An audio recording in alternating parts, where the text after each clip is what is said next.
Hello दोस्तों, नमस्कार। स्वागत है आपका आज के इस नए वीडियो में। आज हम बात करने वाले हैं भारत के ही आरबीआई के, जो आप जानते हैं भारत की एज ए फेडरल बैंक, भारत का संघीय बैंक है जो रिजर्व बैंक ऑफ इंडिया, उसके यक्स गवर्नर, आप यक्स गवर्नर के संदर्भ में कह सकते हैं कि उसके पूर्व गवर्नर श्री रघुराम जी राजन द्वारा दिया गया एक वक्तव्य, जो उन्होंने एक छत्तीसगढ़ के एक अपने मीटिंग में दिया। मीटिंग में कह सकते हैं प्रेस कॉन्फ्रेंस के तौर पे उनका इंटरव्यू लिया गया, जिसमें उन्होंने बताया कि इंडिया का वह हाल नहीं होगा जो श्रीलंका और पाकिस्तान का हुआ।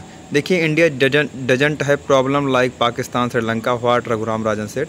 देखिए, इन्होंने ये कहा कि ऐसा कोई दिक्कत नहीं होगा। आप जानते होंगे कि इस समय श्रीलंका, पाकिस्तान, ये सब किन क्राइसिस से गुजर रहे हैं।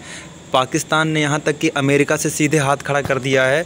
अमेरिका से सीधे गिड़गिड़ा के पैसे ये लोग मांग रहे हैं कि हमको आईएमएफ से पैसा दिला दो, वरना हम लोग दिवालिया हो जाएंगे, हम लोग श्रीलंका की कगार पे चले जाएंगे। आपको भी पता है कि दुनिया की आर्थिक स्थिति इस समय कुछ बहुत ज़्यादा ही ख़राब चल रही है। हालांकि ब्लूमबर्ग की एक रिपोर्ट के अनुसार ये बताया गया कि भारत में दुनिया के अन्य देशों की अपेक्षा ऐसी स्थिति नहीं आएगी जिस प्रकार बांग्लादेश, श्रीलंका और वगैरह वगैरह देश इन समस्याओं से पीड़ित हैं।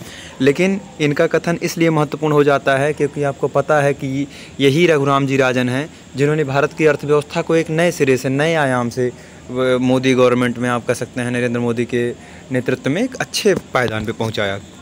तो इन्होंने अगर इसको कहा है तो हालांकि इसके पीछे इनको रिसर्च होगा। ये रघुराम जी राजन को आप हल्की पर्सनालिटी ना समझिएगा, ये मत समझिएगा कि भारत के रिजर्व बैंक के गवर्नर हो गए तो हाँ कौन सी बड़ी बात है। इनको मैं बता दूं कि बैंक ऑफ इंग्लैंड, जो कि इंग्लैंड का फेडरल बैंक है, उनके द्वारा भी इनको प्रस्ताव मिला कि आप हमारे बैंक ऑफ इंग्लैंड के CEO बन जाइए। तो ये बहुत बड़ी बात होती है किसी दूसरे देश के, अब हैं भारत के दूसरे देश के सबसे बड़ी वित्त प्रणाली की रक्षक जो बैंकें होती हैं, जो फेडरल बैंक होती हैं, उसका आपको नियुक्ति मिलना कि आप आइए काम करिए। अगर देखा जाए इन्होंने क्या कहा, तो इन्होंने यही कहा कि जैसे आरबीआई जो है वह बहुत अच्छा काम कर रही है, मतलब रिजर्व, हर फॉरेन रिजर्व को संदर्भ में। देखिए, फॉरेन रिजर्व ये वो मुद्रा होती है जो कि हम अपने देश में रखते हैं लेकिन दूसरे देश की करेंसी होती है। जैसे हम समझ सकते हैं कि फॉरेन रिजर्व दुनिया में सबसे ज़्यादा मानने वाली मुद्रा, जिसको दुनिया मानती है, वह क्या है? अमेरिकी डॉलर। देखिए, डॉलर को इसलिए पूरी दुनिया में मान्यता प्राप्त है क्योंकि ये पूरे दुनिया के वित्तीय बाजार में बहुत अच्छे से प्रयोग होता है। तो हम आपको जैसा कि बता दें कि इसके तौर पे, फॉरेक्स रिजर्व के तौर पे अगर देखा जाए तो देखिए, भारत के पास 570 बिलियन डॉलर, ये अभी हाल ही का डाटा है, मतलब 2-4 दिन पहले का डाटा समझ सकते हैं। भारत के पास 570 बिलियन डॉलर, वहीं पाकिस्तान के पास मात्र 8 बिलियन डॉलर। देखिए, पाकिस्तान की इकॉनमी भारत की इकॉनमी से हालांकि बहुत छोटी है, वहाँ की अर्थव्यवस्था भारत की अर्थव्यवस्था से बहुत छोटी है, लेकिन कम से कम अगर इनके पास अगर देखा जाए पाकिस्तान के पास, तो इनके पास कम से कम 150 बिलियन डॉलर से अधिक पैसा होना चाहिए। इनकी अगर 150 बिलियन डॉलर से अधिक पैसा रहेगा तो ये क्राइसिस से नहीं जूझेंगे, अन्यथा ये क्राइसिस में चले जाएंगे। हालांकि आपको मैंने बताया भी कि इन्होंने IMF से फंड, मतलब एकदम इन्होंने हाथ खड़े कर दिए कि IMF अगर मुझे फ़ंड नहीं देता है तो मेरी इकोनॉमी श्रीलंका की तरह हो जाएगी। फिर वही हो जाएगा कि शहबाज शरीफ को विदेश छोड़ के भागना पड़ेगा। जहाँ तक बात श्रीलंका की रही, तो श्रीलंका मात्र 50 मिलियन यहाँ बचा हुआ। आप ध्यान से देखिए, श्रीलंका के 50 मिलियन, मतलब ये देखिए बिलियन मिलियन में बहुत अंतर होता है। इनके यहाँ मात्र 50 मिलियन बचा हुआ है। इन्होंने, रघुराम जी राजन ने इसकी बात करने के बाद ये भी कहा कि जो मतलब इन्फ्लेशन रेट है, जैसे इन्फ्लेशन रेट मतलब महंगाई दर होता है। आपको पता है कि हर देश अपना एक महंगाई दर तय करता है जो जिससे अधिक होना नहीं चाहिए। हालांकि दुनिया की वैश्विक परिदृश्य को अगर हम ध्यान में रखें तो दुनिया में, पूरी दुनिया में महंगाई बनी हुई है। यहाँ तक कि जो विश्व के बहुत बड़े बड़े देश थे, अमेरिका, इंग्लैंड, फ्रांस, इन सब देशों में महंगाई 20% तक पहुँच चुकी है। लेकिन अगर देखा जाए यहीं श्रीलंका की, तो श्रीलंका की स्थिति क्या है? 60% महंगाई है, जो कि नियमतः 4.2 माना जाता है। किसी देश के लिए महंगाई तब बढ़िया है जब वह 4.2% के करीब अगर रन ऑफ कर रही है, तो 4.2% अच्छा माना जाता है कि हाँ कोई ज़्यादा महंगाई नहीं है।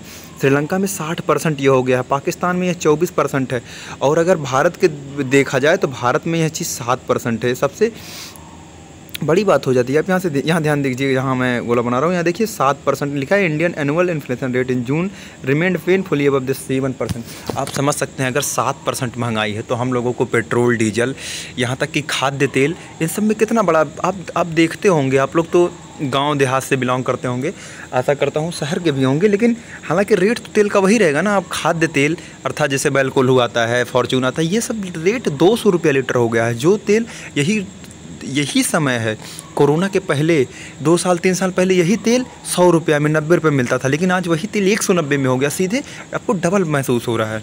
तो आप समझ सकते हैं अगर 7% पे इतनी महंगाई है तो जिस देश में 60% महंगाई है वहाँ पे कितना ज़्यादा वैल्यू गिर गया होगा। लेकिन अगर बात करें इनके अनुसार, श्री रघुराम राजन जी के अनुसार, तो इन्होंने ये भी कहा कि IMF जो ग्रोथ रेट निकालता है उसमें भारत का स्थान ऊपर से दूसरा मतलब भारत द्वितीय पायदान पे है। देखिए सबसे ऊपर है सऊदी अरबिया के नीचे इंडिया। आप ध्यान दीजिएगा, हालांकि इसमें कुछ ब्लर है, साइड से सही नहीं निकला। इसमें 7.6% और 7.4%, यहाँ तक कि इसमें अमेरिका का भी देखिए ना, अमेरिका का ग्रोथ रेट 2.3% दिखा रहा है, जो कि भारत का ग्रोथ रेट 7.4, अर्थात अमेरिका से हम लोग लगभग 3 गुना ज़्यादा 2022-23 में ग्रोथ करने वाले हैं, जो कि माना जा रहा है कि दुनिया के लिए सबसे बड़ा आर्थिक चैलेंज होगा। और अगर बात करें यहाँ की ग्रोथ रेट की, तो आपने देखा कि मैंने यहाँ पे आपको बताया कि श्रीलंका, पाकिस्तान, इन सब देशों के अपेक्षा में इसमें पूरी दुनिया में सबसे ज़्यादा ग्रोथ रेट जो 2022 इसमें सबसे ज़्यादा ग्रोथ करेगा जो देश, जो प्रेडिक्शन है IMF का, वह है सऊदी अरबिया। उसके बाद भारत को माना गया कि भारत 7.4 के एवरेज के साथ 7.4% की बढ़ोतरी के साथ अपने GDP में ग्रोथ करेगा। लेकिन श्रीलंका की देखा जाए तो श्रीलंका की आप लोग जानते हैं स्थिति ये है कि वह अपने नेगेटिव में चल रहा है, और पाकिस्तान का 2022 में 4%, भारत का जहाँ 7 आप लोग जानते हैं 7.4, वहीं पाकिस्तान का केवल 4। लगभग हम लोग मतलब पाकिस्तान वालों से लगभग 3% से ज़्यादा ग्रोथ करेंगे। आशा करता हूँ ये सारी खबरें और रघुराम जी राजन का बोलना, हाँ, हालांकि एक चीज़ मैं और ऐड कर देता हूँ। इन्होंने ये कहा है कि अगर हम लोग एक में मिल के रहेंगे, मतलब जो अल्पसंख्यक हैं, जैसे अल्पसंख्यक किन्हें माना जाता है, जैसे मुस्लिम हो गया और सिख, ईसाई, इन सब समुदायों को इन्होंने ये माना कि अगर ये सब मिल के रहेंगे, देखिए इनके कहने का तात्पर्य यही था कि अगर अल्पसंख्यकों को ज़्यादा सताया ना जाएगा, उदारीकरण किया जाएगा, समाजवाद की स्थापना की जाएगी, तो जाहिर सी बात है भारत ग्रोथ करेगा। इनका ये कथन इसलिए मान्य हो जाता है क्योंकि आप लोग देख रहे होंगे कि इस समय हिंदू मुस्लिम दंगे वगैरह अब कुछ ज़्यादा ही देश में हो गए हैं, कुछ ऐसे केसेस भी आ गए बीच में। आशा करता हूँ आप इनको समझ गए होंगे, इनकी पूरी बातों को ध्यान से आप समझ गए होंगे। अगर आपको ये खबर अच्छी लगी हो तो अपने दोस्तों के साथ बिल्कुल शेयर करें। बहुत बहुत धन्यवाद, बहुत बहुत आभार आपका। जय हिंद।